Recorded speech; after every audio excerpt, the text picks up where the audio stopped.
Hi everyone, in front of me I've got ZTE Blade A51 and let me share with you how to block a number on this device. So in today's tutorial I'd like to show you two different ways to block a number, and let's start with your contact list. So let's open it and then find the contact you'd like to block and tap on it.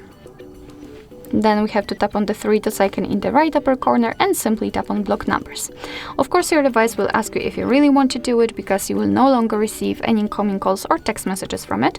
So simply confirm it with tapping on block, and as you can see we've got this characteristic icon. So from now on this number is blocked. Of course, you can unblock it the same way, three dots icon and tap on unblock numbers, but let me leave it blocked. Let's go back and let me show you another way, more manual way to block a number, because you will have to enter it. So we have to enter the settings. It does not really matter whether it will be on the contacts, recents or the favorites. Just tap on the three dots icon in the right upper corner and tap on the settings. Now let's tap on blocked numbers. And here we've got our blacklist. As you can see, this is the number we just blocked from our contacts, so the previous way also works.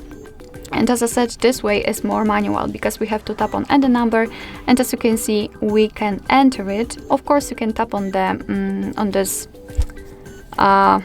profile picture kind of, or the contacts, and you will be transferred to your contact list. And you can enter it manually, or you can paste it if you've got it copied and simply tap on block. And as you can see, it will also immediately appear on the blacklist.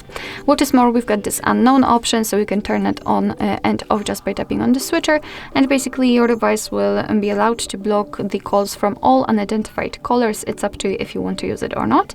And if you want to unblock the number, simply tap on this X button right next to it and tap on unblock. Alright, so that'll be all. Thank you so much for watching. I hope that this video was helpful, and if it was, please hit the subscribe button and leave the thumbs up.